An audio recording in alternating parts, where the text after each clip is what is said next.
South ఇండియాలోనే biggest sorry store మన Varahi silks మన విజయవాడ ఎంజీ రోడ్ లో డిసెంబర్ 4వ తారీఖున సూపర్ హీరో తేజ సజ్జా అలాగే హీరోయిన్ మీనాక్షి చౌదరి చేతుల మీదుగా ఘన ప్రారంభం. సుమన్ టీవీ ప్రేక్షకులు నమస్తే and welcome to my show from the bottom of the heart in Suman TV, the India's largest digital media platform. Bhagavad Gita అన్నది భారత ఇతిహాసంలోని అంతర్భాగమే అయినప్పటికీ భీష్మ పర్వంలోని 25వ అధ్యాయం నుండి 42వ అధ్యాయం వరకు శ్రీకృష్ణుడికి అర్జునుడికి చేసినటువంటి ఆ హితబోధ ఒక ప్రత్యేక గ్రంథంగా ఒక ఔన్నత్యాన్ని సంతరించుకుంది. భారతలో ఒక అంతర్భాగం అయినప్పటికీ కూడాను భగవద్గీతకు ఏర్పడినటువంటి ఔన్నత్యం, భగవద్గీతకు ఏర్పడినటువంటి ప్రాచుర్యము, భగవద్గీతకు ఏర్పడినటువంటి పవిత్రత అనేటువంటిది ఇన్ని సంవత్సరాలుగా 5126 సంవత్సరాల క్రితం భగవద్గీత ప్రవచించబడింది అనేటువంటిది ప్రతీతి. ప్రతి సంవత్సరం మార్గశిర శుద్ధ ఏకాదశి రోజున భగవద్గీతను గీతా జయంతి కార్యక్రమాన్ని నిర్వహిస్తూ భగవద్గీతను అందరూ తలుచుకోవటం అనేటువంటి జరుగుతుంది. ప్రపంచవ్యాప్తంగా ఉన్నటువంటి హిందువులందరూ కూడాను దీని ఒక పవిత్రమైనటువంటి దినంగా భావించడం జరుగుతుంది. ఈ నేపథ్యంలో భగవద్గీత యొక్క ఔన్నత్యాన్ని గురించి, ఈ గీతా జయంతి యొక్క ఔన్నత్యాన్ని గురించి మాట్లాడటానికి మనతో ఉన్నారు ప్రముఖ గాయకులు, భగవద్గీత ఫౌండేషన్ చైర్మన్ గంగాధర శాస్త్రి గారు. శాస్త్రి గారు నమస్కారం అండి, వెల్కమ్. నమస్కారం ప్రభు గారు. జై శ్రీకృష్ణ. జై శ్రీకృష్ణ. ముందుగా నన్ను క్షమించాలి మీరు. దేనికంటే నేను అర్జెంటుగా వేరే పని మీద ఊరు వెళ్తున్నటువంటి టైంలో మీరు వస్తున్నారని తెలిసిందో మిమ్మల్ని ఇంటర్వ్యూ చేసేటువంటి అవకాశం, నేను డ్రెస్ కూడా చేంజ్ చేసుకోలేకపోయినా మీలాంటి ఒక ఆధ్యాత్మిక వ్యక్తి దగ్గరికి అందులో ఒక భగవద్గీత గురించి మాట్లాడుతున్నప్పుడు డ్రెస్ కోడ్ అనేటువంటిది కూడా చాలా ఇంపార్టెంట్. చాలా మంది అభిమానులు కూడా తిడతారు కూడా, అందుకని ముందుగా నేను క్షమాపణలు కోరుకుంటున్నా. ఏం లేదు, మేము క్షమించేసాం. కారణం ఏంటంటే వీటన్నిటికంటే మించి వీటిని పరిహరించేట్టుగా దీని ఏమంటారు, భారతీయ ఆధ్యాత్మిక చిహ్నం బొట్టు అది ఉంది కాబట్టి వీటన్నిటికీ. అట్లాగే మీరు ఈ సందర్భంగా గీతా జయంతి సందర్భంగా సుమన్ టీవీ స్టూడియోకి రావటం చాలా ఇది. అయితే ముందుగా ఒక భగవద్గీతలోని ఒక చక్కని శ్లోకంతో ఈ కార్యక్రమాన్ని ప్రారంభిద్దాం. భగవద్గీతలో అన్ని చక్కటి శ్లోకాలే. వాటిలో ప్రధానంగా పరమాత్మ అవతార పరమార్థం ఏమిటో తెలియచెప్పే ఒక జంట శ్లోకాలు ఉన్నాయి. శ్లోకద్వయం అంటాం దీన్ని. 4వ అధ్యాయంలో 7, 8 శ్లోకాలు. అవి యదా యదా హి ధర్మస్య గ్లానిర్భవతి భారత అభ్యుత్థానమధర్మస్య తదాత్మానం సృజామ్యహం పరిత్రాణాయ సాధూనాం వినాశాయ చ దుష్కృతాం ధర్మ సంస్థాపనార్థాయ సంభవామి యుగే యుగే.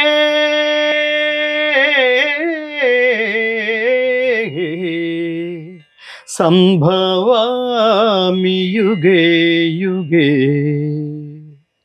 ఓ భారత, ఏ కాలమున ధర్మమునకు హాని కలుగునో అధర్మము వృద్ధి నొందునో ఆయా సమయములయందు దుష్ట శిక్షణ, శిష్ట రక్షణ, ధర్మ సంరక్షణముల కొరకు ప్రతి యుగమున అవతారము దాల్చుచుందును. శ్లోకం వినడానికి మనకి సంస్కృతంలో పాడాను కాబట్టి దాదాపుగా ఎవరికి అర్థం కాదు. తాత్పర్యం కూడా మీకు చాలా గ్రాంథికంగా అనిపించటం వల్ల అర్థం చేసుకునే ప్రయత్నం చాలా తక్కువ మంది చేస్తారు. సరళంగా ఏమిటంటే పరమాత్ముడి నేచరు, పరమాత్ముడి అవతార పరమార్థం, పరమాత్ముడు ఎందుకు అవతరిస్తాడు, అవతరించవలసిన అవసరం ఏమిటి, అవసరాన్ని బట్టి అవతరిస్తాడు. ఆ అవసరం ఏమిటంటే దుష్ట శిక్షణ. ఈ క్యారెక్టర్ ప్రపంచం అర్థం చేసుకోవాలి. దుష్ట శిక్షణ, దుర్మార్గాన్ని, దుర్మార్గత్వాన్ని, దుర్మార్గులని అంతమొందించడానికి.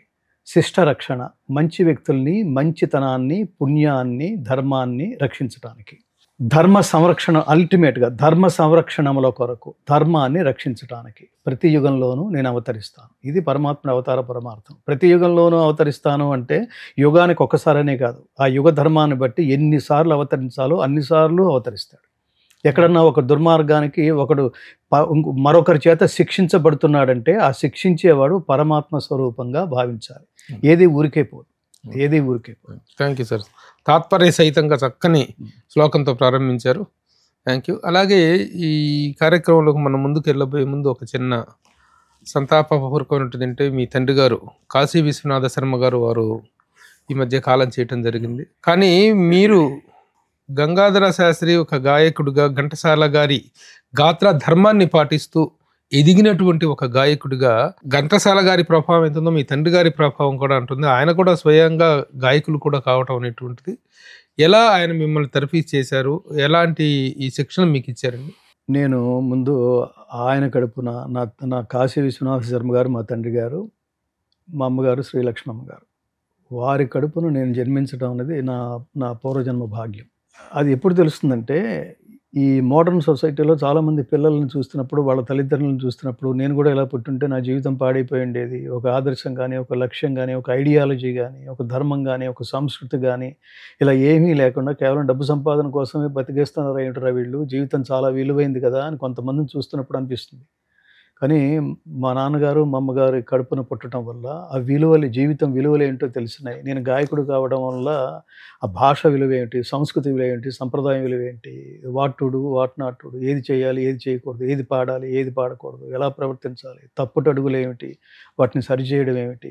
మా నాన్నగారు మొదటి ఇన్స్పిరేషన్ గాయకుడిగా. ఆయన పాడేది ఘంటసాల గారి పాటని 2వ స్టెప్లో తెలిసింది నాకు. ఆ పాట మాధుర్యం ఏమిటో నాన్నగారు రుచి చూపించారు. అగాధమౌ జలనిధిలోన ఆణిముత్యమున్నటులే, శోకాల మరుగున దాగి సుఖమున్నదిలే, ఏది తనంత తానై నీదరికి రాదు, శోధించి సాధించాలి అదే ధీర గుణం. ఎంత గొప్ప వాంగ్మయం అది. మీరు మంచి అందుకని చిన్నప్పటి నుంచి మంచి శబ్దం వింటూ ఉండాలి, మంచి పదాలు వింటూ ఉండాలి, మంచి వాంగ్మయం వింటూ ఉండాలి. ముఖ్యంగా భారతదేశంలో పుట్టినందుకు సంస్కృత శ్లోకం, తెలుగు రాష్ట్రాల్లో పుట్టినందుకు తెలుగు పద్యం, భాష, వాంగ్మయం, ఈ వైభవం మనకు తెలుస్తుంటే మనం పిచ్చి పిచ్చి మాటలు, జారుడు భాష మనం మాట్లాడం. అసలు నేను ఆ కాలంలో పుట్టడం వల్ల నేను చాలా ధన్యుని అనిపిస్తుంటుంది. నాన్నగారు, ఘంటసాల గారు, అక్కినేని నాగేశ్వరరావు గారు, ఎన్టీ రామారావు గారు, ఆ పౌరాణికాలు, ఆ జానపదాలు, ఆ వాంగ్మయం. కించిత్ మధుపానాసక్తమైన మా చిత్త భ్రమ బళ సముచిత సత్కార సంతృప్త స్వీకార స్వాంతుడగు ఈ కురుభూకాంతుని సంభావన సంభాషణ భూషణములచే ఈ సభాభవనము ధన్యము. అకుంఠిత నిర్మాణ చాతురి ధురీనుడవగు ఓ మయబ్రహ్మ, నీ శిల్ప చాతురి మధురిమ ఆ బ్రహ్మకు గాని విశ్వబ్రహ్మకు గాని లేదు లేదు లేదు.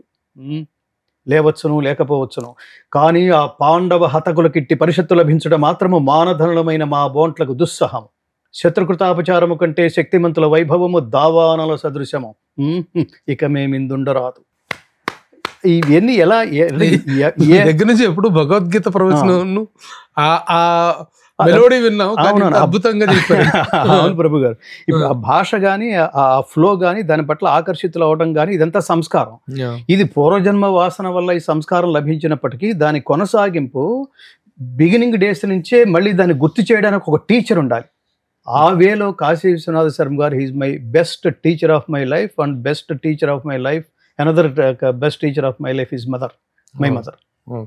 సో ఆయన దగ్గర నుంచి నేను విన్నది గొప్ప పాట. ఆయన చాలా గొప్ప గాయకుడు. ఆయనకి నివాళి ఈ కార్యక్రమం. ఇటీవల ఆయన నేను మొన్న కూడా ఒక వేదిక మీద చెప్పాను, నాలో సనాతన ధర్మ బీజాలు నాటిన తొలి ఫాదర్, గాడ్ ఫాదర్, గురువు ఆయనే.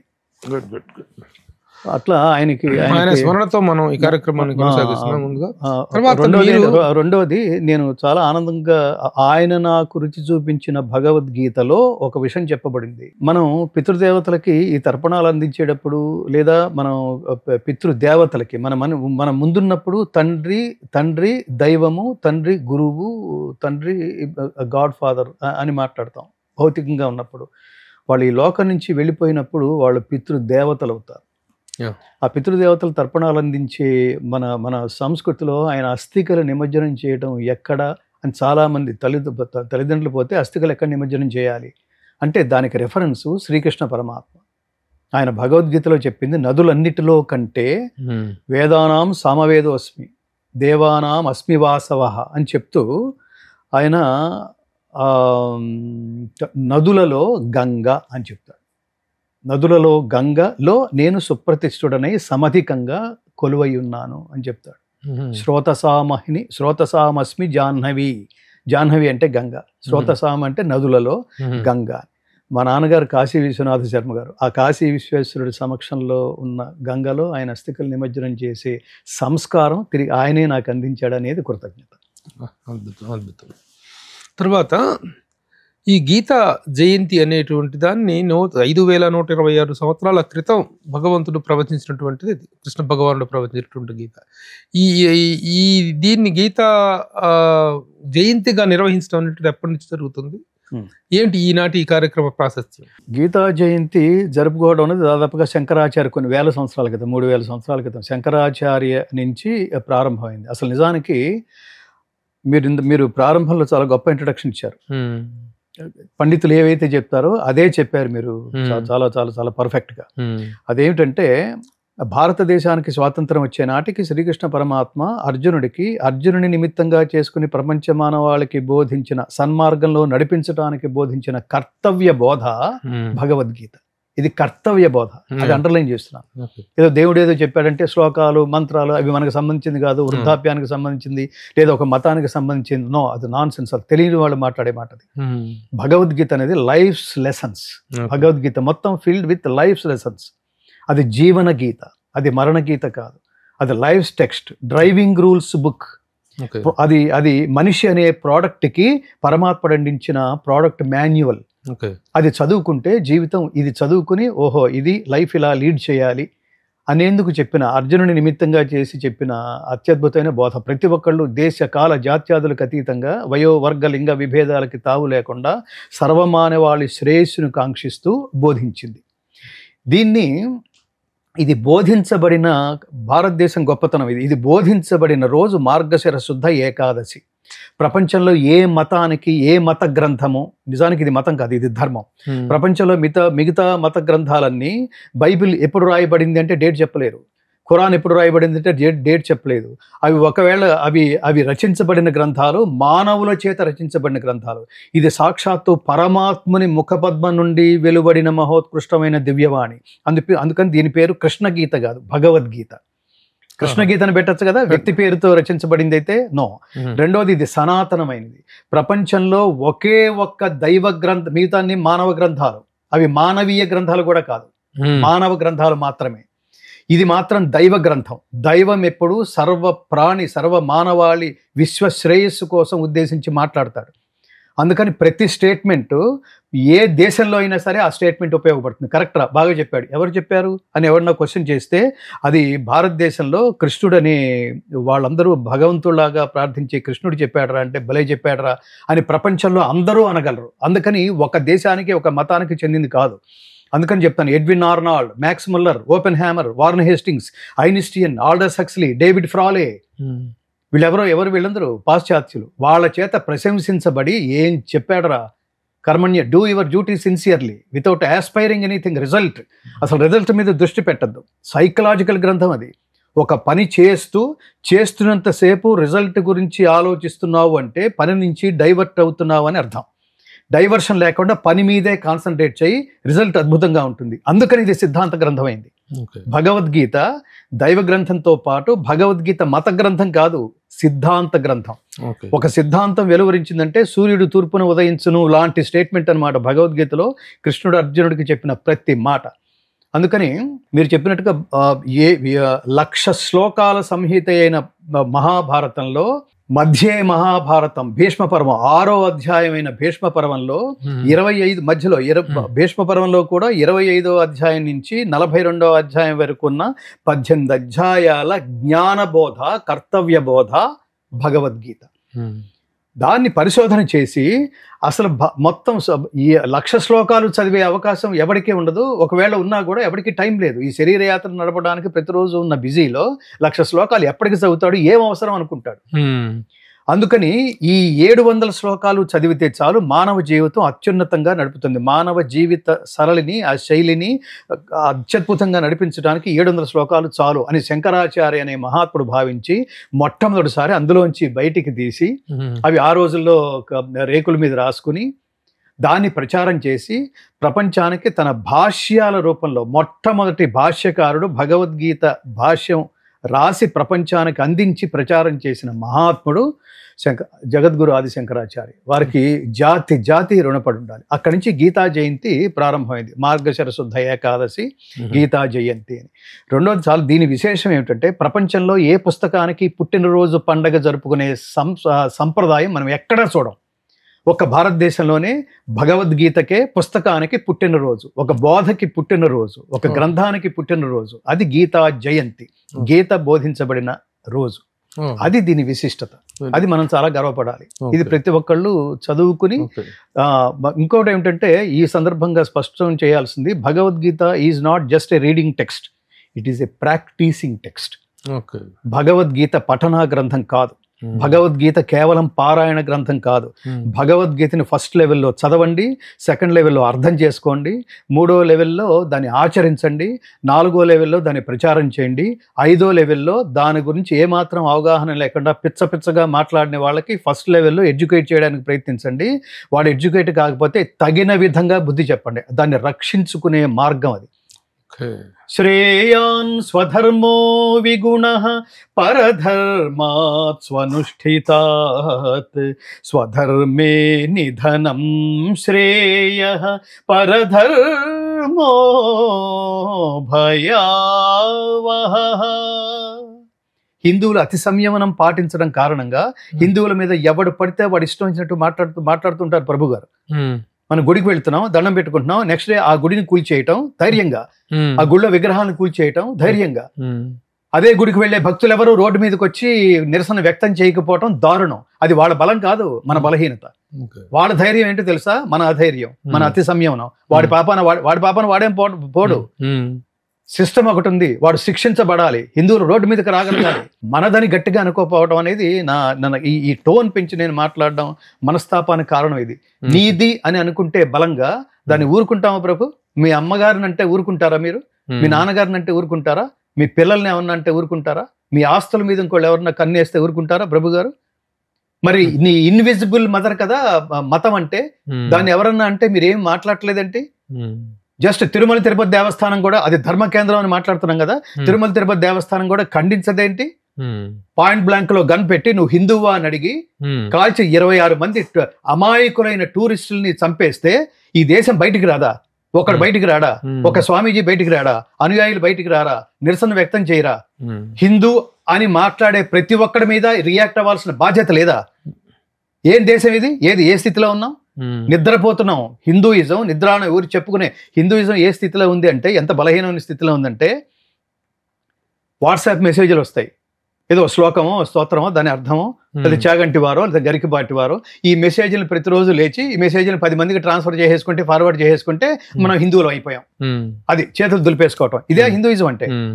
మీరు చెప్పినటువంటి మీరు ఇప్పుడు వ్యక్తం చేసినటువంటి ఈ ఆవేదన, ఈ ఆవేశం, వీటన్నిటినీ ఎలా ఒక మార్గంలో పెట్టాలి? హిందూ మత ధర్మ పరిరక్షణ కోసం ఎలాంటి కార్యాచరణ రూపొందించుకోవాలి అంటే ఏం చెప్తారు? అసలు నేను అదే చెప్తున్నానండి.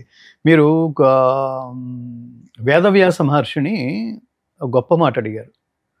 మీరు ఇందాక ఒక మాట అన్నారు చూడండి, హిందువుల పవిత్ర గ్రంథం.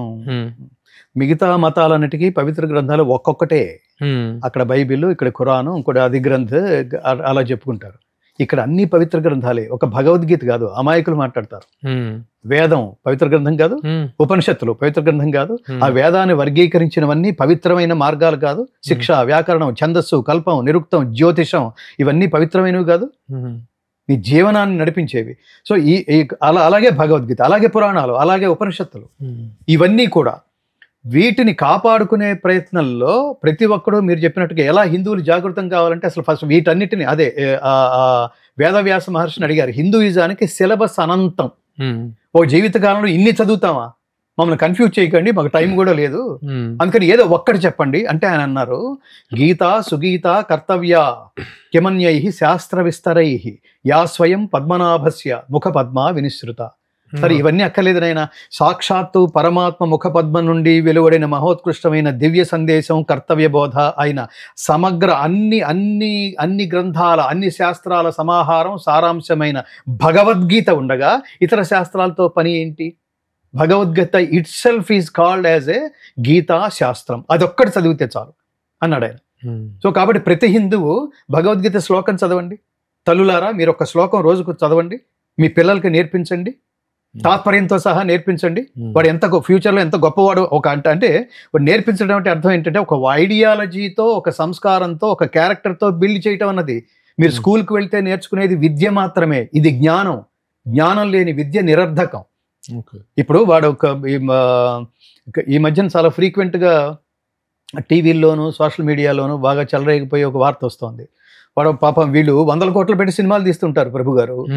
దాని మధ్యలో అది పేదవాడికి అందట్లేదని వీడెవడో మధ్యలో ఒక సంస్కర్త ఒకటి బయలుదేరి దాన్ని కాపీ చేసేసి దొంగతనంగా జనాలకు పంచి పెడుతున్నాడు. అది దొంగతనం అవుతుందా, దొరతనం అవుతుందా? ప్రాపర్టీనేమో పాపం వాడెవడో హీరోయిన్ చేస్తున్నాడు. అదేంటది? అది నువ్వు హీరో అంటే వాడు హీరో అయిపోడు. నీ సంస్కారం అదని అర్థం. ఎలా పెంచారా నేను తల్లిదండ్రులు? అంటే నైతిక విలువలు లేకుండా పెంచితే ఇలాగే తగలడతారు. పైగా నువ్వు హీరో, ఓకే హీరో అరెస్ట్ అవుతాడా? ఇప్పుడు వాడు ఎక్కడున్నాడు? జైల్లో ఉన్నాడు కదా, తప్పు కదా అది. అది ఏదైనా కూడా దొంగతనము, అధర్మము, అది తప్పు కదా, తస్కరించబడింది అంతే కదా. ఒకటి ప్రాపర్టీ పాపం అది. ఆ విషయంలో నేను కూడా 9 కోట్ల రూపాయలు భగవద్గీత ప్రాజెక్ట్ చేస్తే వాడెవడో ఒకటి బొట్టు పెట్టుకుని దాన్ని పూర్తిగా పెన్ డ్రైవ్ లోకి ఎక్కించేసి వాడెవడో అమ్మేస్తున్నాడు, నాకేదో సహాయం చేసినట్టు. ఎవడు ప్రాపర్టీ, ఎవడు దొంగతనం చేస్తున్నాడు? ఏం సెన్స్? భగవద్గీత పైగా వీడు సరే వాడు భగవద్గీతని దొంగతనం చేసి, నా భగవద్గీతని మొత్తం దొంగతనం చేసేసి జనాలకి అమ్మేసుకుంటున్నాడు వాడు. నేను ఏమంటానంటే నైతిక విలువల ప్రబోధానికి, నైతిక విలువలతో మనిషి బిల్ట్ అయితే అది ఒక వటవృక్షం లాగా ఎదుగుతాడు మనిషి. సంస్కారంగా ఎదగండి. జీవితం అంటే ఉన్న కాలంలో బతకటం కాదు, లేని కాలంలో కూడా మనం చేసిన సత్కర్మల ద్వారా, సత్కార్యాల ద్వారా, మనం చేసే సేవల ద్వారా గుర్తింపు పొందటం. ఒకప్పుడు ఆయన ఉండేవాడు, ఎన్ని గొప్ప సినిమాలు తీశాడు అని విశ్వనాథ్ గారి గురించి మాట్లాడుకుంటున్నావా లేదా? ఒకప్పుడు శంకరాచార్య, 1000 సంవత్సరాల క్రితం శంకరాచార్య, ఇప్పుడు మాట్లాడుకుంటున్నావేమిటి? లక్షల సంవత్సరాల క్రితం శ్రీరాముణ్ణి ఇప్పుడు మాట్లాడుకుంటున్నావేమిటి? ఇప్పుడు మీరు చెప్పినట్టుగా 5126 సంవత్సరాల క్రితం శ్రీకృష్ణుడు అర్జునుడికి బోధ చేస్తే ఇప్పుడు మామూలుగా మార్కెట్లో ఉన్న పుస్తకాలు ఎంతకాలం ఉంటాయండి? మొన్న పుస్తకం రిలీజ్ అవుతుంది, నిన్నటి వరకు మన దగ్గర ఉంటుంది, ఎల్లుండి ఎక్కడో పడేస్తాం, ఆ నెక్స్ట్ డే ఎక్కడో ప్లాట్ఫామ్ల మీద అమ్ముతూ ఉంటారు, ఆ తర్వాత చెదలబట్టి పోతుంటుంది, రీప్రింట్ కూడా ఉండదు. అలాంటిది ఏం పబ్లిసిటీ ఉందని, ఎవరు దాని మీద ఖర్చు పెడుతున్నారని భగవద్గీత ఈ రోజు వరకు జనబాహుళ్యంలో ఉందండి. ఇప్పుడు ఇందాక మీరు వ్యక్తం చేసినట్టు ఆవేదన పాయింట్కే వద్దామండి. హిందూ ధర్మ పరిరక్షణ లేకపోతే హిందూ మత ఔన్నత్యాన్ని గురించి, హైందవ ధర్మాన్ని గురించి. అసలు హిందువుకి హిందువే శత్రువు. ఎక్కడైనా బహిర్గత శత్రువులు, అంతర్గత శత్రువులు ఉంటారు, కానీ హిందూ మతానికి అంతర్గత శత్రువులే ఎక్కువ అనేటువంటిది ఒక కొట్టివేయలేనటువంటి నిజం, తిరస్కరించలేనటువంటి నిజం. దీని మీద మీ స్పందన ఏంటి? ఇందులో 2 పాయింట్లు ప్రభు గారు. హిందువుకి హిందువే శత్రువు అంటే దాని అర్థం ఏమిటంటే, మొదటిది హిందువుకి మొదటి శత్రువు వాడు సెక్యులర్ అనే పదానికి అర్థం తెలియకుండా మనం అందరినీ సమానంగా చూడాలని దుర్మార్గులను కూడా తనతో కలుపుకునే ప్రయత్నం చేయటం అనే సెక్యులర్ హిందూయిజానికి మొదటి గొడ్డలు పెట్టు. రెండవ గొడ్డలు పెట్టు అది ద్వితీయం, అద్వితీయం, దారుణమైంది అనమాట. ఆ దారుణమైన గొడ్డలు పెట్టు ఏంటంటే అసలు హిందువు తను హిందువు అనే ఏమంటారు, తను హిందువుననే గుర్తెరగకుండా బతికేయటం అనేది దారుణమైన విషయం, ఇంకా దారుణమైన విషయం. అంటే వీడికి అసలు హిందూ అంటే ఏమిటో తెలియకపోవటం. హిందూ అంటే సర్వజన బంధువు అని అర్థం చెప్పుకోండి అన్న. మన పురాణాల్లో, వేదాల్లో, ఉపనిషత్ వీటెక్కడ హిందూ శబ్దం లేదు. మనది సనాతన ధర్మం. సనాతనం అంటే శాశ్వతమైంది. పలానాప్పుడు మీరు చెప్పండి, క్రిస్టియానిటీ ఎప్పటిదండి? 2000 సంవత్సరాలు స్పష్టంగా చెప్పగలుగుతున్నారు. ఇస్లాం ఎప్పటిదండి? 1400 సంవత్సరాలు స్పష్టంగా చెప్పగలుగుతున్నారు. హిందూయిజం ఎప్పటిదండి చెప్పండి? చెప్పలేము. తర్వాత మిగతా మతాలన్నీ ఒకళ్ళ చేత స్థాపించబడినవి అని చెప్తున్నారు మీరు పర్ఫెక్ట్గా. కానీ హిందూయిజాన్ని ఎవరు స్థాపించారు చెప్పండి? నో. అందుకనే సనాతనం అంటే శాశ్వతమైంది, నిత్యమైంది, ఎప్పటిదో అది బహుపురాతనమైనది, దానికి ఏం డేట్స్ లేవు.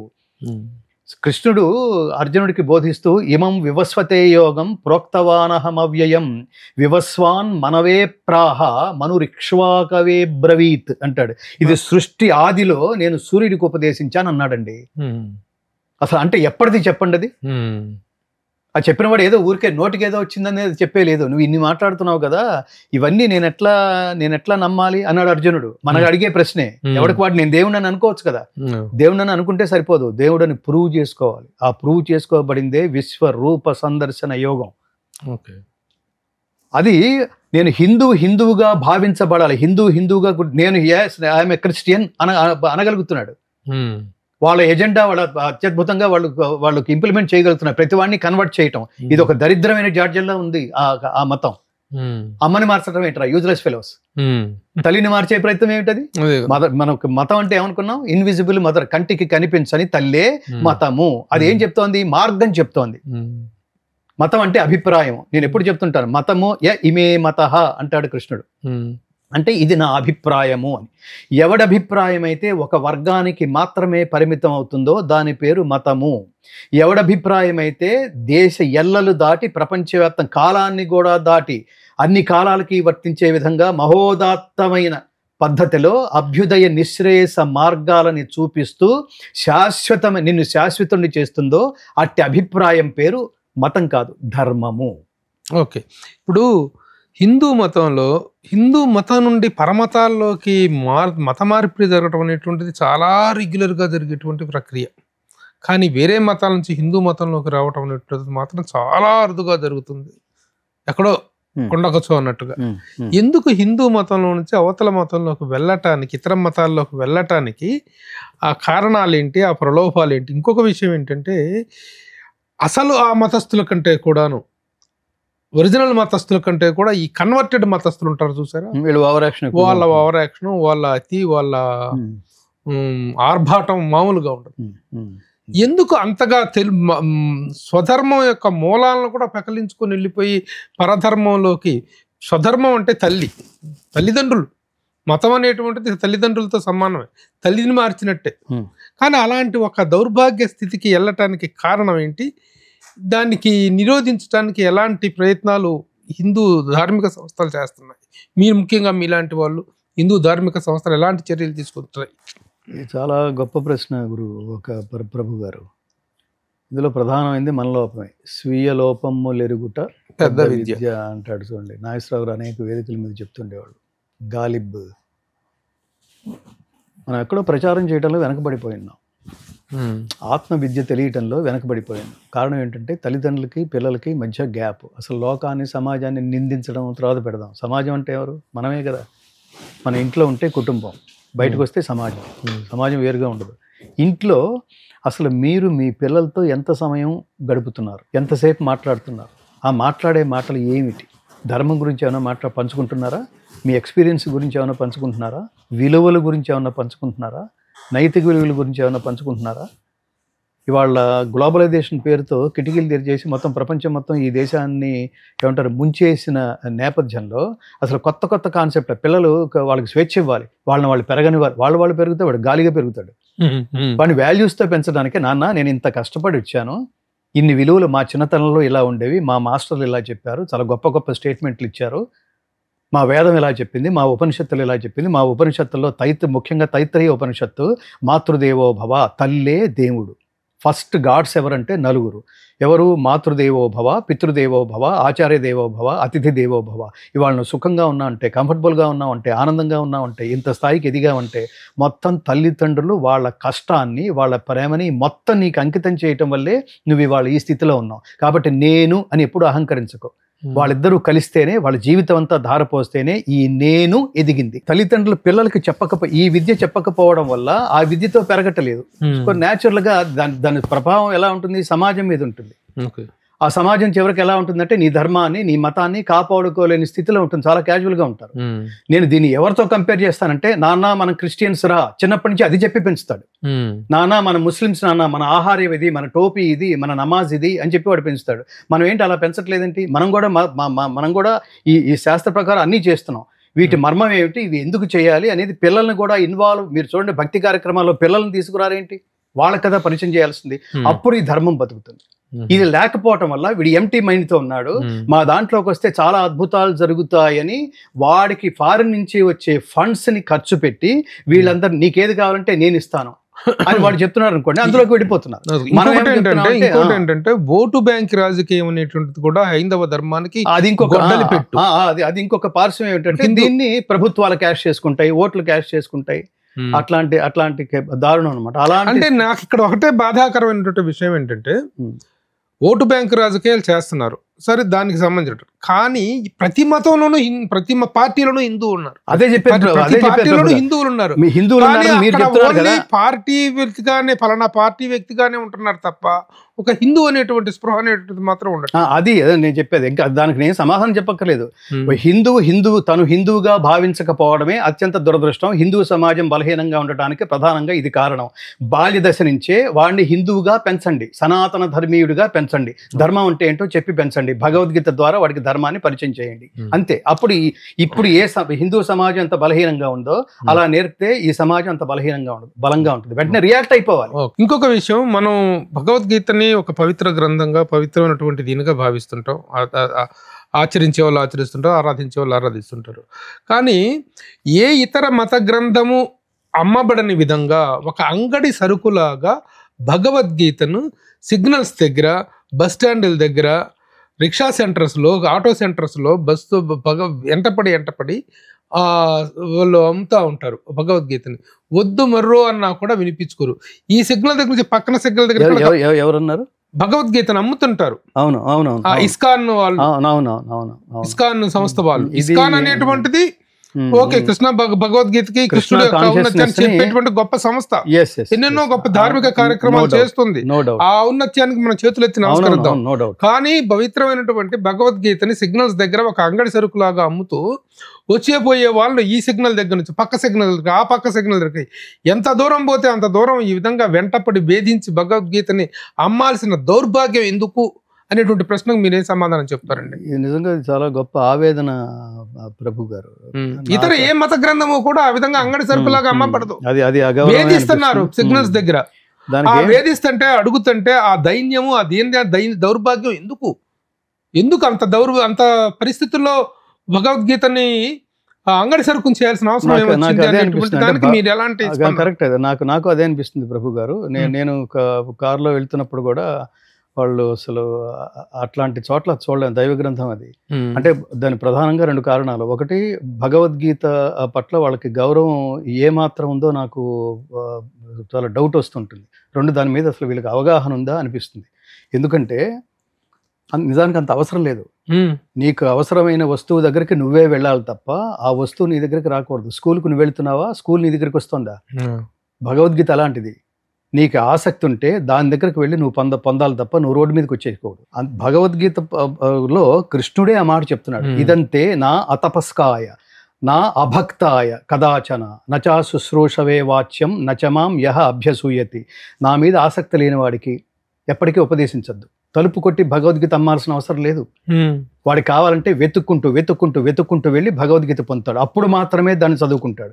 ఇక్కడ చాలామంది నేను కొంతమందిని అడిగాను కూడా, మీరు వాడు కొడితే, తలుపు కొడితే మీ వయసు ఇప్పుడు 50 ఏళ్ళు నాకు తెలుస్తోంది, తలుపు కొడితే భగవద్గీత కొనుక్కుంటున్నారు అంటే ఇప్పటి వరకు మీ ఇంట్లో భగవద్గీత లేదా? ఇప్పుడే కొనుక్కుంటున్నారా? 50 ఏళ్ళు వచ్చేంత వరకు భగవద్గీత పట్ల మీకు ఆసక్తి లేదా?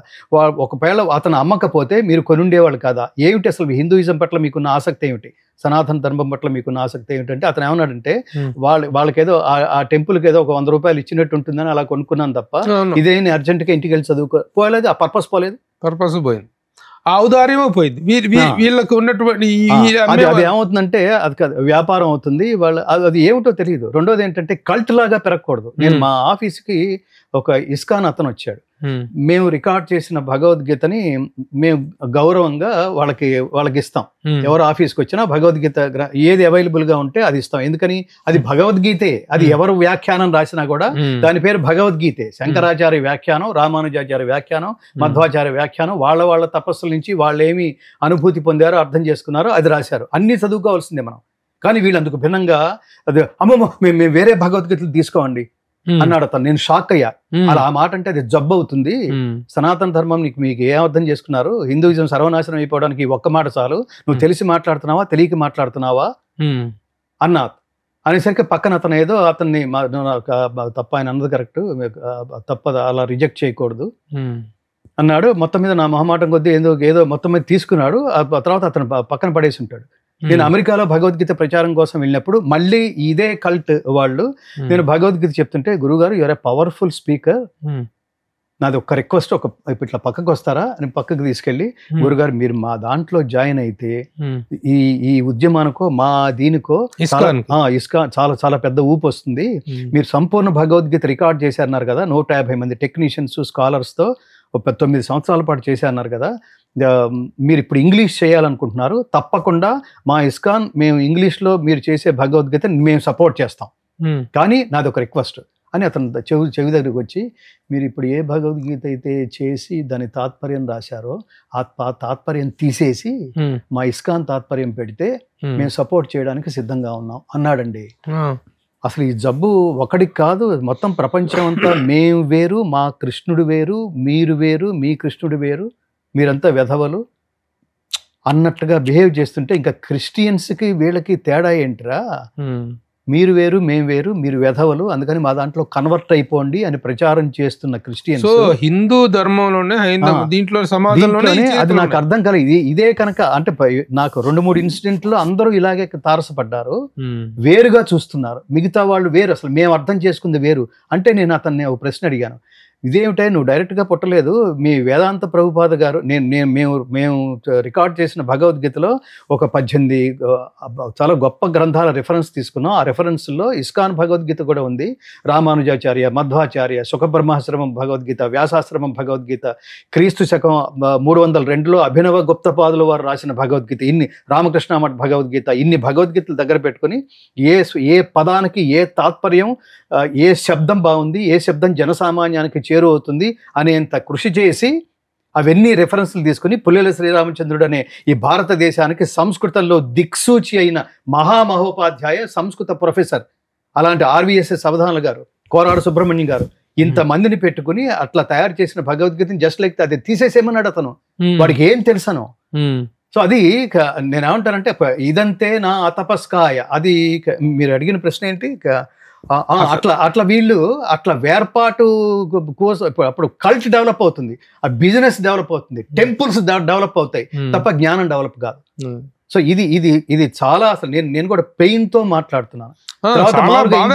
సిగ్నల్స్ దగ్గర వీళ్ళు చేస్తున్న ఇది చాలా చాలా ఉంటుంది, బెగ్గర్స్ కన్నా వదిలేస్తున్నారు కానీ వీళ్ళు వదిలేయటం, మీరు వెళ్ళి పొందాలి అంతే. అక్కడ రోడ్ల మీద అమ్మటం అలాంటివి దయచేసి చేయకండి. పోతే ఇక హిందూ ధర్మంలో ఏదైనా ఒక ఇన్సిడెంట్ జరిగితే ఈ హైందవ ఈవెన్ కదా మన ఆధ్యాత్మిక సంస్థలు విశ్వ హిందూ పరిషత్ గాని ఆర్ఎస్ఎస్ గాని వీళ్ళందరూ కూడా దూలాలు పోతుంటే వదిలేసి గుండు సూదులు పట్టుకున్న టైంగా ఇది ఎక్కువైంది. హైందవ ధర్మ పరిరక్షణ అనేటువంటిది ఎంత ముఖ్యమైనటువంటిదో హైందవ ధర్మ ఔన్నత్యాన్ని ప్రచారం చేయటం కూడా అంత అవసరం. కానీ అతి చిన్న విషయాలకు అతిగా స్పందిస్తూ పెద్ద పెద్ద విషయాల విషయంలో నోరు మెదపనటువంటి, ఇందాక మీరు చెప్పినట్టుగా అంతమందిని నిర్దాక్షిణ్యంగా చంపేస్తే నోరు మెదపలేని ఉద్యమించలేనటువంటి హిందూ సంఘాలు, ధార్మిక సంఘాలు చిన్న చిన్న విషయాలను పట్టుకొని కోర్టుల కేసులు దాకా వెళ్తున్నాయి. దానికి లేటెస్ట్ ఉదాహరణ ఈ మధ్య రాజమౌళి అనేటువంటి దర్శకుడు ఒక చిన్న నిర్వేదంలో ఆ సభా కార్యక్రమంలో జరిగిన ఒక చిన్న నిర్వేదంలో ఆ చిన్న అసహనానికి గురయ్యాడు. ఎందుకంటే తను ఒక అంతర్జాతీయ స్థాయిలో ఒక దీన్ని ఆవిష్కరిస్తున్నప్పుడు జరిగినటువంటి టెక్నికల్ మిస్టేక్ వల్ల జరిగిన అసహనంతో మాట్లాడింది తప్పే, మాట్లాడింది కరెక్ట్ అని సమర్థించడం మాత్రం కరెక్ట్ కాదు.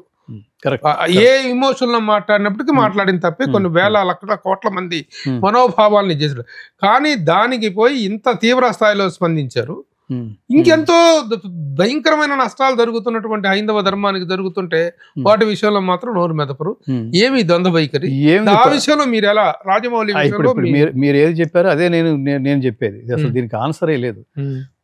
చిన్న అభిప్రాయం ఏమిటంటే మనం ఏది మాట్లాడినా అది స్టేట్మెంట్ అవుతుంది, పెద్దవాడు ఏది మాట్లాడినా అది స్టేట్మెంట్ అవుతుంది. ఆ స్పృహ ఆ బ్యాలెన్స్ తప్పి ఏమైంది, ఒక 5 నిమిషాలు లేట్ అయింది, ఏమైంది, ఆ పేషెన్స్ వహించి ఉండాల్సింది. రెండవది అంత స్థాయిలో ఉన్నవాడు టక్కున నీ అభిప్రాయాన్ని అక్కడ ఎవడు అడిగాడు అది? నాకు దేవుడు అంటే నమ్మకం లేదనుకోండి, అది ఏమన్నా గొప్ప స్టేట్మెంట్ అది? అదేం దాని నుంచి జాతి నేర్చుకోవాల్సింది ఏంటి? నువ్వు ఏది మాట్లాడినా చాలా ఆలోచించి మాట్లాడాలి, ఆలోచింపచేసేట్టు మాట్లాడాలి తప్ప ఈ నిరసనలు వ్యక్తం చేసేట్టు ఇప్పుడు దేవుడి మీద నీ అభిప్రాయం ఉంటే ఏంటి, లేకపోతే ఏమిటి? వాడు విశ్వవ్యాపకుడైన పరమాత్మ, దానికి చాలా ఎలిజిబిలిటీ ఉండాలి. వాడు అవ్యయుడు, అనంతుడు, సృష్టికి ముందున్నవాడు, సృష్టిని చూసేవాడు, సృష్టిల తర్వాత ఉన్నవాడు. వాడిని జడ్జి చేసే స్థాయి దయచేసి మీకు లేదని గుర్తించండి. అది తెలుసుకోవాలంటే ఒక సబ్జెక్ట్, దైవము ఆధ్యాత్మికత తెలుసుకోవాలంటే పెద్ద సబ్జెక్ట్ అది. దానికి తపస్సు కావాలి. అందులోకే ఎంటర్ కానివాడు దేవుడి గురించి, నీకు అసలు ముందు దేవుడి మీద లక్ష్యమో ఆ నమ్మకమో లేనప్పుడు అసలు ఆ టాపిక్కే అనవసరం. రెండోది ఏంటంటే, మీకు ఉత్తమమైన జన్మనిచ్చిన మీ నాన్నగారు హనుమ గురించి మాట్లాడుతున్నారు. ఆయనకి దేవుడి మీద నమ్మకం ఉంది, అట్లీస్ట్ ఆయన గౌరవించు, అక్కడ సైలెంట్ అయిపో. అంతే తప్ప నీ అభిప్రాయం అక్కడ వ్యక్తం చేయడానికి నిజంగా ఒక సాంకేతిక పరమైన లోపాన్ని అంతే. అది ఎవరికైనా జరుగుతుందండి. నేను ఇంజనరల్ గా చెప్తుంటాను, God gives you what you deserve. దాని మీద అంత తీవ్ర స్థాయిలో అక్కర్లేదు అంటే అదే దానికి రీజన్ ఏమిటంటే బ్యాలెన్స్ కోల్పోవడం. ఇప్పుడు అంటే యాక్చువల్ గా ఏంటంటే ఈ టైంలో అతనికి చిన్న కితాబు కూడా ఇవ్వాలి. అదేంటంటే he's a great director, he's a perfectionist. ఆ పర్ఫెక్షనిస్ట్ కారణంగానే 2 పాయింట్స్ చెప్తాను మీకు. ఆ పర్ఫెక్షనిజం కారణంగానే అతను ఈ టైంకి ఇది అయిపోవాలి అనుకున్నాడు. అవ్వకపోతే ఇన్ జనరల్ గా కోపం ఎవరికి వస్తుందంటే పర్ఫెక్షనిస్ట్కే వస్తుంది. రెండోది ఏంటంటే, రెండో మెయిన్ పాయింట్ ఏంటంటే, నీకు అసలు రాజమౌళి అంటేనే పేషెన్స్ కి నిర్వచనం. ఒక్కో సినిమా 3 సంవత్సరాలు ఎవరికైనా బోర్ కొట్టి చచ్చిపోతాడు. ఇప్పుడు నీ పక్కనే ఉన్న కీరవాణి గారు ఏమన్నాడు, నేను ఈ నెలలో పల్లవి చేయమంటాడు, పల్లవి కంపోజ్ చేసేసరికి నాకు ఇంకో పని ఉందని వెళ్ళిపోతాడు. 6 నెలల తర్వాత చరణం అంటాడు, ఇంకో 6 నెలల తర్వాత 2వ చరణం అంటాడు. ఈ లోపల మూడంతా సర్వనాశనం అయిపోయి ఆ ట్యూన్ గుర్తుకు రాక ఇన్స్పిరేషన్ పోయి అనే ఇంపేషన్స్ ని ఎక్కడో సరదాగా నిజంగానే ఆట నేను గాయకుడిగా లేకపోతే నేను సంగీత దర్శకుడిగా వాళ్ళ ఆ టెక్నీషియన్స్ యాటిట్యూడ్ ఎలా ఉంటుందో ఆ పవర్ అప్పుడు అయిపోవాలి. అలా ఉంటుంది కీరవాణి స్థాయిలో ఉన్న వాళ్ళకి. అది ఎప్పుడో కొన్ని నెలలకి కొన్ని సంవత్సరాలకు కానీ కాదు. నువ్వేమో నువ్వు 3 సంవత్సరాలు 4 సంవత్సరాలు సినిమా తీస్తావు. అంత పేషెన్స్కి అలవాటు పడిపోయిన వాడివి ఈ స్టేజీ మీద 5 నిమిషాల పేషెన్స్ ఎలా కోల్పోయావు? ఇంత చిన్న లాజిక్ ఎలా మిస్ అయ్యావు? ఆ 10 నిమిషాల తర్వాత అద్భుతంగా అందరూ దాన్ని చప్పట్లు కొట్టేశారు. అది కదా ఫైనల్ రిజల్ట్.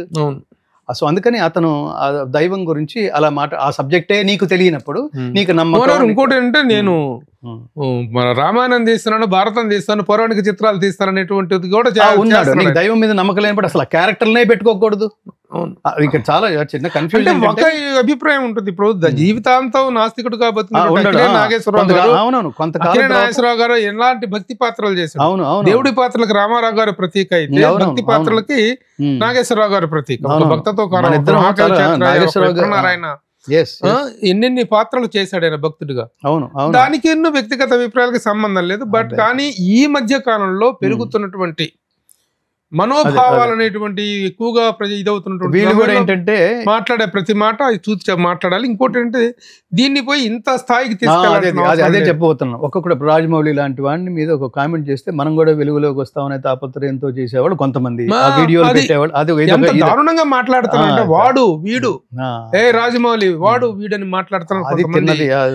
బీజేపీ నాయకులు కొంతమంది వీళ్ళు మాట్లాడుతున్నారు. ఎంత దుర్మార్గం అది. మీరు అన్నది కరెక్ట్. ఎక్కడంటే ఈ చిన్నదానికి తిరగబడ్డం కంటే 26 మంది అమాయకులైన టూరిస్టులను చంపేసినందుకు రండిరా రోడ్ల మీదకి మీరురా అప్పుడు హిందువులు మీ ఇంటి పక్కనే గుళ్ళో విగ్రహాలని సర్వనాశనం చేస్తే వాళ్ళ మీద వాళ్ళు పిచ్చివాళ్ళు మతి భ్రమించి అలా చేశారని ప్రభుత్వాలు వాళ్ళని కాపాడే ప్రయత్నంలో, ఇతర మతాల వాళ్ళని కాపాడే ప్రయత్నంలో చేస్తున్నప్పుడు రోడ్ల మీదకి వచ్చి ప్రభుత్వాలు అంతు చూడండిరా, వాళ్ళకి సరైన సమాధానం చెప్పండిరా, ఇలా కూలగొట్టిన వాళ్ళ మీద కేసులు పెట్టండిరా.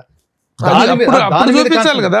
దాని వదిలేసి ఇలాంటి పట్టుకొని అదే ఇందా చెప్పిన దోలాలు పోతుంటే వదిలేసి గుండు సూదులు పట్టుకాల పడుతున్నారు. ఇదే హిందూ మతానికి ఒక గొడ్డలి పెట్టు లాంటిదని చెప్పాలి. ధోరణి కూడా ఈ ఇన్సిడెంట్ మీద నేను ఏమంటానంటే, ఫైనల్ గా ఈ ఇన్సిడెంట్ మీద రియాక్ట్ అవ్వడం కరెక్టే గానీ ఇంతకంటే పెద్దగా రియాక్ట్ అవ్వాల్సింది దేశ భద్రతకి ముప్పు వాటిల్లేట్టుగా చేస్తున్న 2 మతాల మీద కాన్సన్ట్రేట్ చేయండి అంటున్నా. నీ ఇంట్లోకి వచ్చి నేను కన్వర్ట్ చేస్తున్న ఒక మతం మీద కాన్సన్ట్రేట్ చేయండి, దాన్ని పట్టించుకోరా? మొత్తం ఇప్పుడు గోదావరి జిల్లాలో నేను సేకరించిన సమాచారం, గోదావరి జిల్లాలో 40% క్రిస్టియన్స్ గా చేంజ్ చేసేశారు ప్రభు. ఒక్కొక్కడు ఎంత చొరబడిపోయారంటే అసలు దాని మీద దాడి కూడా చేసేయాలి కదా. ఎంత చొరబడ్డారంటే, నేను మొన్నక్కడ చూశాను, మరియమ్మ ప్రసాదము, తిరుమల ప్రసాదం లాగా సంచి యాసిడ్గా అలా తయారు చేసి ఇది క్రీస్తు గుడి. గుడి ఎలా అవుతుందిరా? Senseless fellows. గుడి అంటే హిందువులు, చర్చ్ అంటే క్రిస్టియన్స్, మసీద్ అంటే ముస్లిం స్పష్టంగా ఉన్నప్పుడు హిందువుల అక్కడక్కడ కలవరి టెంపుల్ అని పెట్టాడు వాడేవాడు. అది టెంపుల్ ఎలా అవుతుందిరా? రెండోది ప్రసాదం అంట. ప్రసాదం ఎక్కడిది? కొబ్బరికాయ కొడుతున్నారు, ఎక్కడిది? ధ్వజస్తంభం ఎక్కడిది? అంటే పూర్తిగా క్రీస్తు గీత అని ఒకటి పాడేస్తున్నాడు. నేను ఏమంటానంటే, నువ్వు మా దాంట్లోకి వస్తున్నావా, లేకపోతే మేము మీ దాంట్లోకి మమ్మల్ని ఆకర్షించడానికి ప్రయత్నిస్తున్నావా? ఏమిటి దాని పర్పస్ ఏమిటి? రెండోది ఏమిటంటే, ఇక్కడ లేనిది ఏంటి? మన వాళ్ళని కూడా ప్రశ్నిస్తుంది. నేను స్ట్రైట్ గా ప్రశ్నిస్తుంది, ఎక్కడన్నా లేని వస్తువు బయట నుంచి పొందాలని ప్రయత్నిస్తాం ప్రభు గారు. ఈ జ్ఞానం విషయంలో ప్రపంచంలో ఎవరి దగ్గర నుంచి మనం నేర్చుకోవాల్సిన అవసరం లేదు. క్రీస్తు చెప్పింది చాలా, అప్పుడు అదే బైబిల్ చెప్పిందే గొప్ప వాక్యాలు అయితే, అన్య దేవతల్ని ఆరాధించే వాళ్ళని రాళ్లతో కొట్టి చంపండి అని బైబిల్. అంటే నీకున్న మానసిక, అంటే ఏ ఇతర దేవుని ప్రార్థించినా కూడా వాడు రాళ్ళతో కొట్టి చంపేస్తాడు. వీడిని మాత్రం వీడిని ప్రార్థించిన వాడు, వీడిని శరణు కోరినవాడు వీడి నరకానికి పోతాట. ఏమన్నా సెన్స్ ఏమన్నా ఉందా? మనం ఏం చెప్తున్నాం అంటే, యో యాం తనుం భక్త శ్రద్ధయార్చితుమిచ్చతి తస్య తస్యాచలాం శ్రద్ధాం తామేవ విదధామ్యహం ఏ యథామాం ప్రపద్యంతే తాం తథైవ భజామ్యహం. నువ్వు ఏ రూపాల్లో భగవంతుని ప్రార్థిస్తామో నువ్వు ఆ రూపాల్లో పరమాత్ముడు నిన్ను అనుగ్రహిస్తాడు. ఎంత స్పష్టంగా ఉంది, నన్నే అంటలేదు. ఓకే. పోతే ఇక ఈ మధ్య కాలంలో చివరిగా ఒక విషయం ప్రస్తావిస్తాను. మీరు సినిమా జర్నలిస్ట్గా కెరీర్ స్టార్ట్ చేశారు. సితారా అనేటువంటి పత్రికలో ఒక జర్నలిస్ట్గా మీ ఆర్టికల్స్, మీ రివ్యూస్ అంతా చాలా, అదొక ఎర. ఆ తర్వాత మీరు సినిమా సింగర్గా, నేపథ్య గాయకుడుగా మన గురువు గారు దాసనారాయణరావు గారు తొలి అవకాశం ఇవ్వటం, అదంతా ఒక చరిత్ర. వదిలేస్తే సినిమా ఫంక్షన్స్కి మీరు దూరం అయ్యి సినిమా వేదికల మీద మీరు కనిపించి చాలా కాలం అయింది, 20 సంవత్సరాల పైన. కానీ నిన్ననే జరిగినటువంటి అఖండ 2 అనేటువంటి ఈ సినిమా వేడుకలో మీరు పార్టిసిపేట్ చేయటం, అక్కడ మీరు పాటలు పాడటం, ఉపన్యసించడం చాలా సెన్సేషన్ క్రియేట్ చేసింది. అసలు ఎందుకు మరలా ఒక సినిమా వేదిక మిమ్మల్ని ఆహ్వానించిందా, మీరు వెళ్ళారా? నేను ఎప్పుడు జీవితంలో అడిగి పాడలేదు, అడిగితే పాడా. ఫస్ట్ మాట. రెండవది ఏంటంటే, పూర్తిగా సినిమా ఆ ప్రపంచానికి, సినిమా అంటే సినిమా జర్నలిస్ట్గా ఉన్నాం మనం. ఆ జర్నలిస్ట్గా ఉన్న కెరీర్లో కూడా you are my greatest inspiration. మన ఇద్దరికి గురువు గారు దాసనారాయణరావు గారు నన్ను ప్లేబ్యాక్ సింగర్గా పరిచయం చేశారు. ఆ తర్వాత నేను 125 సినిమాల పైగా తెలుగు కన్నడ పాడాను. అదొక, మీరు అన్నట్టుగా అదొక ఎరా. దాని తర్వాత పూర్తిగా భగవద్గీత ప్రచారమే జీవితంగా మలుచుకుని నేను ధనానికి దూరమై, నాకు నిజానికి నన్ను నడిపించే ఇంధనమే ధనం, ఆ ధనమే వద్దనుకున్నాను నేను. భగవద్గీత ప్రచారమే నా జీవితం అనుకున్న టైంలో ఒకరోజు సడన్గా సంగీత దర్శకుడు తమన్ ఆయన నాకు ఫోన్ చేశారు. గురువుగారు, మా సినిమాలో మీ గాత్రం కావాలి అని. నేను సినిమాలకి గాత్రం అనే దానికి నేను చాలా దూరం అయ్యి ఇది చాలా 2 దశాబ్దాలు అయిపోయింది మిత్రమా అంటే, గురుగారు మీరు ఇప్పుడు ఏం పాడుతున్నారో అదే పాడతారు ఇక్కడ అంటే, అయితే నేను తప్పకుండా వచ్చేస్తాను, ఎన్ని గంటలకు రావాలి అని. అతను భగవద్గీత కోసమే ఆహ్వానించాడు. రెండోది, నేను విడిగా మాట్లాడితే పాడితే కొన్ని లక్షల మంది వింటారేమో, కానీ సినిమాల ద్వారా వెళ్తే కోట్ల మంది ఏకకాలంలో ప్రపంచంలో. మనకు కావాల్సింది భగవద్గీత ప్రచారమే కదా. ఇతను అదే పాడిస్తానన్నాడు.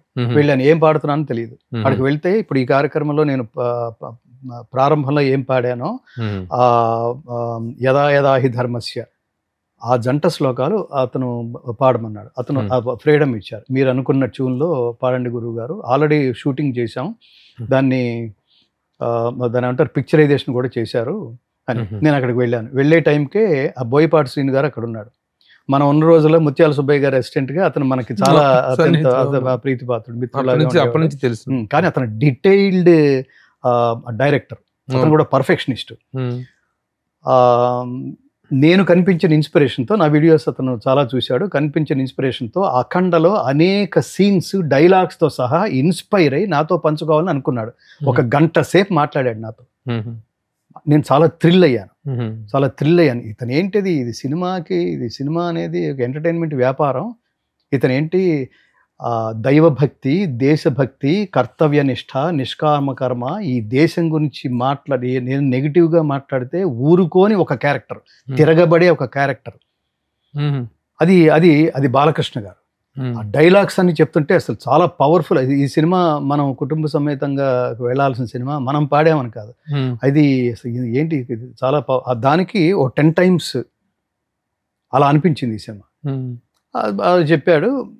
నేను తర్వాత వెళ్ళి నేను పాడాను, అక్కడికి అది ఆ సీన్ అయిపోయింది. ఆ పాడింది నేను ఆ పిక్చర్ చేసిన ఒక కీలకమైన సందర్భం కోసం అది పెట్టాడు. ఇది పెట్టాల్సిన అవసరం ఏంటి? వాళ్ళు ఏదో ఒక తపస్సులో ఉన్నారు, వెనకాల శ్లోకాలు స్తోత్రాలు ఆ రికార్డింగ్ లో అసలు చాలా చాలా రోరింగ్ గా వినిపిస్తాయి అనమాట. వాటిలో భగవద్గీత అంత అలాంటి సినిమా ఇది. అది అయిపోయింది. మళ్ళీ నా పనిలో పడ్డాను. మళ్ళీ తమన్నే ఫోన్ చేసి, గురుగారు ఈ వేదిక మీద ఈ ప్రీ రిలీజ్ ఫంక్షన్లో ఇది ఈ ధర్మానికి సారాంశమే ఈ సినిమా కదా, మీకు తెలుసు కదా, ఇది భగవద్గీతతో ప్రారంభం అయితే బాగుంటుందని బాలయ్య బాబు గారు మేము అనుకున్నాం. మీరు వచ్చి మీ భగవద్గీత ఆలాపంతో ఈ కార్యక్రమం ప్రారంభించండి అన్నాడు ఆయన. అంటే అలాగే సినిమా ఫంక్షన్లో ప్రాబ్లం ఏంటంటే మనం గంటల తరబడి కూర్చుని వెయిటింగ్, ఈ దీనికి నేను చాలా దూరం, వెళ్ళగానే కార్యక్రమం అయిపోతే వచ్చేసేయచ్చు.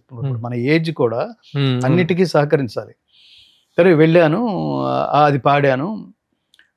దానికి ముందు Balakrishna is like A kid అండి. అతను బోళా మనిషి,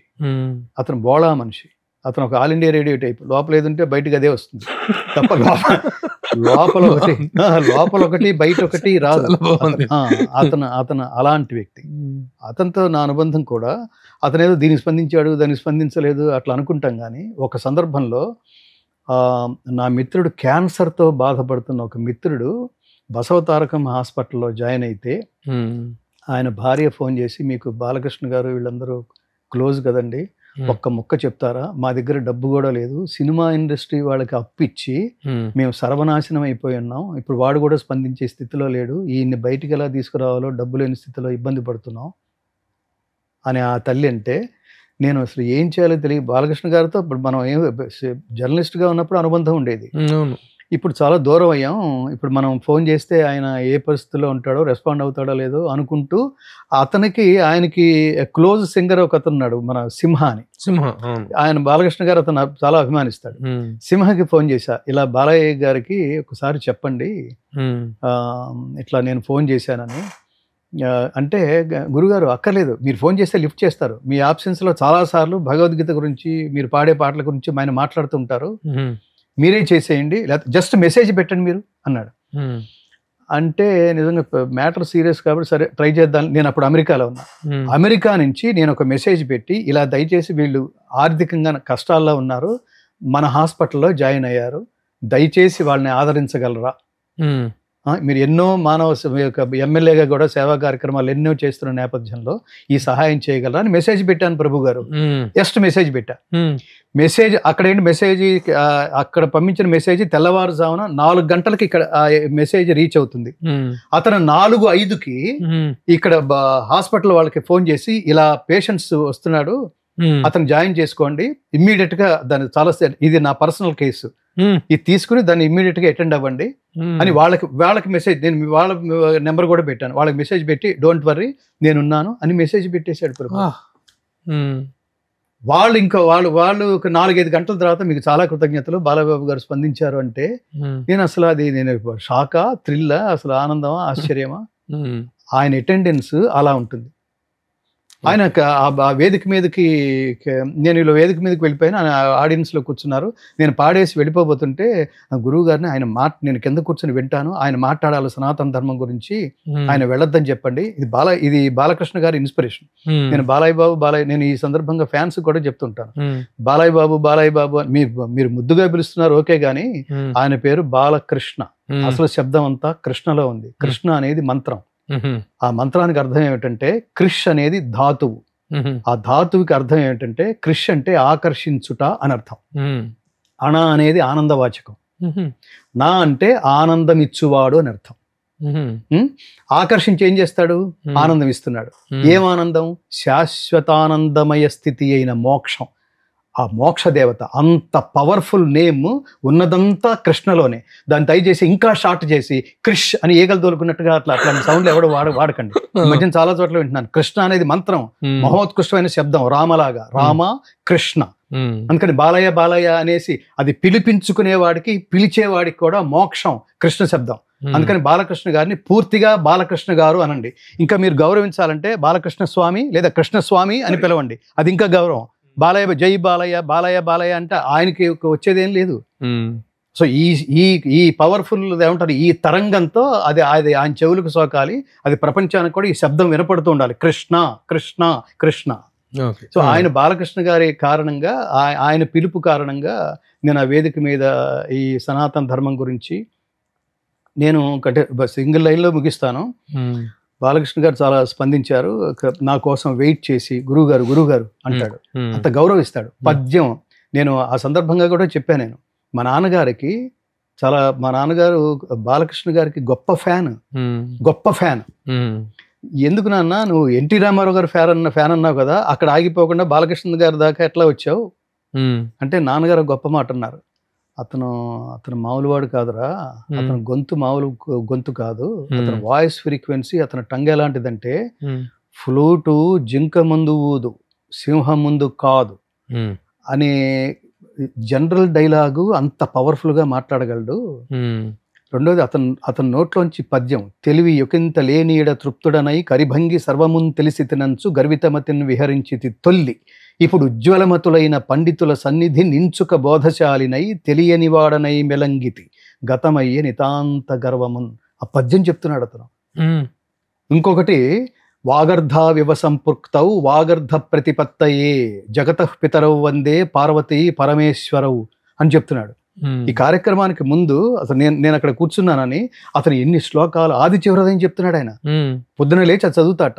ఆదిత్య హృదయం పుణ్యం సర్వశత్రు వినాశనం జయావహం జపే నిత్యం అక్షయం పరమం శివం సర్వమంగళ మాంగళ్యం సర్వపాప ప్రణాశనం చింతాశోక ప్రశమనం ఆయుర్వర్ధనముత్తమం రశ్మిమంతం సముద్యంతం దేవాసుర నమస్కృతం పూజేస్వ వివస్వంతం భాస్కరం భువనేశ్వరం ఓం సూర్యాయ నమః అంటున్నాడు. అసలు అది ఏంటి, దాన్ని ఏమంటారు, పిచ్చ అంటావా, తపస్సు అంటావా, ఆధ్యాత్మికత అంటావా, అన్నీ ఉన్నాయి అతనికి. పిచ్చ అంటే నా దృష్టిలో తపస్సు అని అర్థం. అదే అల్టిమేట్ గా కలిగిన వాడు తపస్వి. ఇతనికి అవన్నీ ఉన్నాయి. ముహూర్తాలు తనే ఆ ప్రోగ్రామ్కి ముహూర్తం ఆయనే పెట్టాడు. మామూలుగా మన ఇన్ జనరల్ గా మనం మాట్లాడుకునేది ఏదో జోక్గా మాట్లాడుకోవటం నేను విన్నా, ఫోన్ ఇసిరేసి కొడతాడని, ఆ ఫ్యాన్లు బొరబాలు కొడతాడని, పిరబాలు కొడతాడని. అసలు ఇవి కాదు అతనిలో అంతరంగంలో చూడవలసింది. That is his character. అందుకని హీస్ పవర్ఫుల్. అందుకని సో డైలాగు అతని శరీరం అంటే ఈ క్యారెక్టర్ అతని శరీరం మీదే పండుతుంది. నేను ఏమంటానంటే ఇది ఆయన ప్లాన్ చేసుకున్నాడండి అఖండ. మీరు జాగ్రత్తగా ఆలోచించండి, ఆయన ప్లాన్ చేసుకుందా ఇది. ఆయన 10 సంవత్సరాల క్రితం మీరు ఎవరైనా ఇంటర్వ్యూ చేస్తుంటే మీ లక్ష్యం ఏంటి సార్ అంటే అఘోరా పాత్రలో నేను చేయాలంది అని ఎప్పుడన్నా చెప్పున్నాడు ఆయన? ఎప్పుడు చెప్పలేదు కదా. ఎలా వచ్చింది ఆ క్యారెక్టర్కి, ఎలా వచ్చింది పరమశివుడు అఖండ తాండవం ఎలా వచ్చింది ఆయన ఒంటి మీదకి అంటే ఈ తపస్సే కారణం. రక్షంతి పుణ్యాని పురాకృతాని. ఇప్పుడు మన బాధ్యత ఏంటంటే అలాంటి సినిమా ద్వారా ఎంటర్టైన్మెంట్, ఒక వినోదం అనే స్క్రీన్ నుంచి సనాతన ధర్మాన్ని పరిరక్షించే ప్రయత్నంలో ఈ ధర్మాన్ని కాపాడడానికి ఈ బాలకృష్ణ గారు అనే క్యారెక్టర్ ఏం చేసిందో అది మన బాధ్యతగా భావించి చప్పట్లు కొట్టండి. చప్పట్లు కొడుతూ అది మన బాధ్యతగా భావించి దేశాన్ని కాపాడే ప్రయత్నం చేయండి. అలాంటి సినిమా అది. Very good. నేను ఇందులో నేను భగవద్గీత శ్లోకం పాడడం అనేది నేను చాలా గొప్ప అనుభూతి పొందా. పైగా తమన్ అనేవాడు అతను మామూలు మ్యూజిక్ డైరెక్టర్ కాదు. అసలు అది గొడ్డి చాకరీ అంటాను చూడండి, కష్టపడతా ఉంటాను చూడండి, అసలు మామూలు బండ చాకరీ కాదు, అంత తపస్సు చేస్తాడు. అలా అతను రికార్డింగ్ కానీ ఈ రోజు తన ప్లేస్. మీరు థియేటర్ కి వెళ్ళరు కదా, ఈ సినిమా మాత్రం థియేటర్ నేను తప్పకుండా వెళ్తాను. అసలు పేరే అది, ఆ లైనే మంది మనం పాడాను కాదు, ఆ లైనే ఒక ఆధ్యాత్మిక. నిజానికి ఆధ్యాత్మికత అంటే ఆధ్యాత్మ జ్ఞానం లేదా ఆధ్యాత్మిక జ్ఞానం అంటే పరమాత్మ గురించి తెలుసుకోవటం అనే జ్ఞానం. పరమాత్మ గురించి తెలుసుకోవటం అంటే ఏమిటి? ఆయన ఏమి ఇష్టపడతాడో అది తెలుసుకోవటం, ఆయన్ని చేరుకోవడానికి, ఆయనతో ఫ్రెండ్షిప్ చేయడానికి ప్రయత్నించడం, అది ఆధ్యాత్మిక జ్ఞానం. అందులో భాగమే నేను ఇందాక చెప్పిన ఈ దేశభక్తి. ఎక్కడ పుట్టావో దాన్ని గౌరవించు, ఎవరికి పుట్టావో వాళ్ళని గౌరవించు, ఏ ధర్మం ఉంటున్నావో దాన్ని పరిరక్షించడానికి ప్రయత్నించు, అవన్నీ కలిపిన సినిమానే అఖండ. దాన్ని అంత డెడికేటెడ్గా అతను చేసి ఫస్ట్ సినిమాలో ఏం చేయాలని అనుకుని మిస్ అయ్యాడో అవన్నీ సెకండ్ సినిమాలో ఒక 10 times పెట్టి లేకపోతే ఆ ఏజ్ లో బాలకృష్ణ గారు ఒక అరౌండ్ 60s ఎంత ఉన్నాడు ఆయన. ఆయన కాశ్మీర్లో ఆ చలిలో ఆ చొక్కా తీసేసుకుని అఘోరా క్యారెక్టర్లో అతను నాకు అనిపించింది ఆ భాష ఆ శ్లోకాలు అవన్నీ చెప్తుంటే ఇతను కారణ జన్ముడురా, ఇది తపస్సు చేసిన. ఎందుకంటే అన్ని క్యారెక్టర్లు అన్ని శరీరాల మీద పండవు ప్రభు గారు. ఇప్పుడు రాముడు క్యారెక్టర్ చేయాలంటే నాగేశ్వరరావు గారి మీద పండుతుందా? భీముడు క్యారెక్టర్, దుర్యోధన క్యారెక్టర్ పండుతుందా? ఎన్టీ రామారావు గారు ఆ శరీరం, ఆ జన్మ, అది తెలిసిన వాళ్ళకి తెలుస్తుంది. సో అందుకని చాలా రోజుల తర్వాత ఒక సినిమా వేదికను నేను తప్పకుండా మీరు అనౌన్స్ చేయటం, అఖండ విజయం సాధించాలని నేను ఒక మనసు. అంటే ఇలాంటి సినిమాలు నేను స్టేజ్ మీద కూడా అన్నాను, ఇలాంటి సినిమాలు ఒక 10 సినిమాలు వస్తే, మనం 1,00,000 ఇంటర్వ్యూలు ఇచ్చిన దానికంటే కూడా ఇట్లాంటి సినిమాలు ఒక 10 సినిమాలు వస్తే ఆ సనాతన ధర్మం మన థియేటర్లో కూర్చున్నప్పుడు ఎలా ఉంటుందో చూడండి. మన ఈ టైంలో ఎవడన్నా కెలికితే బాగుండి వేసేద్దాం అనిపిస్తుంటుంది. అట్లాంటి సినిమా అది. దేశభక్తి అనేది, దేశభక్తి ఆధ్యాత్మికత రెండు. ఎందుకంటే మనకి ఆధ్యాత్మికత అంటే ఏమిటో తెలియాలి. గుడికి వెళ్ళి కొబ్బరికాయ కొట్టి దీపం వెలిగించినంత మాత్రాన్ని నువ్వు హిందూ అయిపోవు. దాని గురించి తెలుసుకుని భగవద్గీత రూపంలో తెలుసుకుని ఆచరించటం. నేను ఇందాక చెప్పింది underlining point, Bhagavad Gita is not just a reading text, it is ఏ ఆచరణాత్మక గ్రంథము. ఆచరించండి. స్వార్థరహిత ఉత్తమ సమాజ నిర్మాణంలో మీరు కూడా సమిధులు కండి. మన ఫౌండేషన్ లక్ష్యం కూడా భగవద్గీత. ప్రభు గారు నేను చొరవ తీసుకుని ఒక 1 minute చెప్తాను. భగవద్గీత ఫౌండేషన్ ప్రధానమైన లక్ష్యం వీలైనన్ని ప్రపంచ భాషల్లోకి భగవద్గీతని ఆయా భాషల తాత్పర్యాలతో సంగీత భరితంగా విడుదల చేయటం, ఆయా దేశాల అధ్యక్షుల చేతుల మీదుగా. రెండవది భగవద్గీత స్కూల్ స్థాపించటం, ముఖ్యంగా హైదరాబాద్లో. దీనికి ముఖ్యమంత్రుల్ని నేను వేడుకుంటున్నాను. ఇక్కడ రేవంత్ రెడ్డి గారిని, ఆయన హైడ్రా విషయంలో ఆయన నిర్ణయాలు తీసుకునేటప్పుడు ఆయన ఒక స్ట్రగుల్ అయ్యి ఒక ప్రెస్ మీట్ పెట్టి ఆయన మాట్లాడింది, నేను ఈ నిర్ణయం కొంతమందికి నచ్చచ్చు, నచ్చకపోవచ్చు, తిరుగుబాటు రావచ్చు, అసహనాలు రావచ్చు, కొంతమందికి నచ్చచ్చు. వీటన్నిటికీ కారణం ఇది ఎందుకులే మనకి అని కూడా అనుకోవచ్చు, కానీ ధర్మాన్ని న్యాయాన్ని నిలబెట్టడానికి నువ్వు దేనికి వెనకాడడానికి వీల్లేదు అని చెప్పిన భగవద్గీతే నాకు స్ఫూర్తి అని ఆ ప్రెస్ మీట్లో చెప్పి స్టార్ట్ చేశాడు ఆయన. అలాగే ఆయన అసెంబ్లీకి వెళ్ళినప్పుడు గో ప్రదక్షిణ చేసి, గో పూజ చేసి అసెంబ్లీలో ఆయన ప్రమాణ స్వీకారం చేశాడు. ఆ నిష్ఠ నాకు బాగా నచ్చింది. అలాగే అక్కడ పవన్ కళ్యాణ్ గారు కూడా ఆయన సనాతన ధర్మం, దానికి సనాతన బోర్డు ఒకటి పెట్టాలని ఉంది. అసలు ఈ మాటలు ఎవడు మాట్లాడండి. మీరు ఇందాక అన్నట్టుగా అన్ని మతాల వాళ్ళు మాకు సమానమే, ఎలా సమానం అవుతారా? వాళ్ళు ఎవరు నిన్ను సమానంగా చూడటల్లా. టోపీ నువ్వు పెట్టుకుంటున్నావు కానీ వాడు కిరీటం పెట్టుకోవట్లా, వాడు బొట్టు పెట్టుకోవట్లా. అది అమాయకత్వం అంటున్నా. అది ఫస్ట్ రియలైజ్ అవ్వండి, సమానం అని అనకండి. భగవద్గీత గురించి బైబిల్ చదివినవాడు, భగవద్గీత చదివినవాడు, ఖురాన్ చదివినవాడు ఎవడన్నా బతికుండంగా ఇవన్నీ సమానం అని ఎవ్వడు అండు. ఓకే గంగాధర్ శాస్త్రి గారు, థ్యాంక్ యూ వెరీ మచ్. చాలా విషయాలు చాలా నిర్మోహమాటంగా, చాలా ఆవేశంగా, ఎందుకంటే అర్థవంతంగా మీ ప్రోగ్రామ్ పేరే from the bottom of heart. రెండోది ఏంటంటే మీ ముందుకు నేను ఇందాక చెప్పినట్టుగా జర్నలిస్ట్గా మీరు నాకు ఒక కాంటెంపరీగా ఒక గ్రేటెస్ట్ ఇన్స్పిరేషన్. సో మీ ముందు కూర్చున్నప్పుడు ఇక ప్రిపరేషన్ ఉండదు. నేను ఎప్పుడు చెప్తుంటాను, ప్రిపేర్ అయ్యావంటే అబద్ధాలు వస్తాయి. ప్రిపేర్ కాకపోతే స్పాంటేనిటీ ఉంటే నిజంగా నేను ఇప్పుడు ఏది మాట్లాడుతున్నా కూడా అది జాతి శ్రేయస్సు కోసమే ఉపయోగించబడునుగాక. నేను ఏది మనసులో ఏదో పెట్టుకుని నేను స్వార్థం కోసం మాట్లాడలేదు. దయచేసి వీటిలో ఎక్కడన్నా మిమ్మల్ని హర్ట్ చేసిన పాయింట్స్ ఏమన్నా ఉన్నా కూడా దయచేసి వాటిని ఒమిట్ చేసేయండి. మంచి ఉంటే దాన్ని ఆచరించి సమాజం కోసం మనం అందరం కలిసి శ్రమిద్దాం. భారతదేశానికి పూర్వ వైభవం తెచ్చే ప్రయత్నం చేద్దాం. మోడీకి సహకరిద్దాం ఈ విషయంలో. ఆయనకి కూడా ఈ దేశంలో హిందూయిజం అనగానే దానికి దెబ్బ తగిలితే అందరూ కామ్గా ఉన్నారేమో కానీ ఇందాక మనం అనుకున్నట్టుగా మోడీ కామ్గా లేడు.